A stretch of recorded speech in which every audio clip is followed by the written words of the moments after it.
एक ऐसा भयानक गुफा के अंदर हुआ हादसा था जिसमें न सिर्फ एक इंसान की जान गई बल्कि उसका शरीर भी बाहर नहीं निकाला जा सका। यह घटना 2009 में अमेरिका के यूटा राज्य में हुई थी। 26 वर्षीय डॉक्टर जॉन जोन्स और उनके दोस्त एक प्रसिद्ध गुफा की खोज करने गए थे जो स्थानीय लोगों में काफी लोकप्रिय थी। यह गुफा 1960 में खोजी गई थी और हर साल सैकड़ों लोग इसे देखने आते थे। कभी कभी लोग गुफा में फंस जाते थे लेकिन बाद में उन्हें बाहर निकाल लिया जाता था, इसलिए लोग इसे सुरक्षित मानते थे। जोन्स और उनके दोस्तों को इस गुफा के बारे में कोई खतरा नहीं था। जब वे एक संकीर्ण रास्ते पर जा रहे थे तो जोन्स ने गलती से दिशा बदल दी। यह रास्ता पहले कभी नहीं खोजा गया था। जोन्स एक संकीर्ण स्थान में घुसने लगे और सोचने लगे कि यह वही जगह है जो मानचित्र पर थी, लेकिन यह एक मृत अंत था। जोन्स फंस गए और वे उल्टे लटके हुए थे। उनके शरीर का एक हिस्सा बहुत तंग था और वे बाहर नहीं निकल पा रहे थे। उनके दोस्तों ने मदद की कोशिश की लेकिन गुफा का स्थान इतना तंग था कि वे कुछ नहीं कर सके। फिर वे मदद के लिए बाहर गए और बचाव दल को बुलाया। आधे घंटे में एक महिला बचाव कर्मी आई लेकिन वह जोन्स को बाहर नहीं निकाल सकी। 2 घंटे बाद बड़ी संख्या में बचाव कर्मी आए लेकिन गुफा की तंग जगह के कारण एक बार में सिर्फ एक ही व्यक्ति अंदर जा सकता था।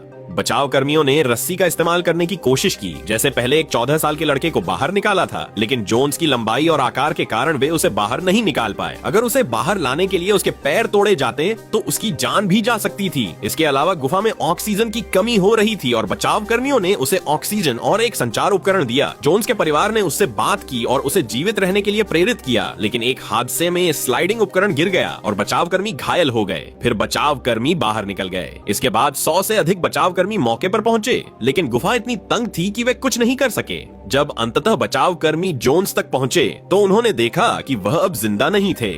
जोन्स 20 घंटे से अधिक समय तक उल्टे लटके रहे थे, जिससे उनके शरीर में खून की कमी हो गई और उनके अंगों पर दबाव पड़ा। इससे उनकी जान चली गई। इसके बाद जब उनकी लाश को बाहर लाने की कोशिश की गई तो बचाव कर्मियों को यह बहुत मुश्किल लगा। आखिरकार जोन्स के परिवार के साथ चर्चा करने के बाद यह तय किया गया कि उनका शव वहीं छोड़ दिया जाए। इसके बाद गुफा का प्रवेश द्वार हमेशा के लिए बंद कर दिया गया और उस पर जोन्स की याद में एक शिला लगाई गई ताकि यह घटना सबको चेतावनी दे सके।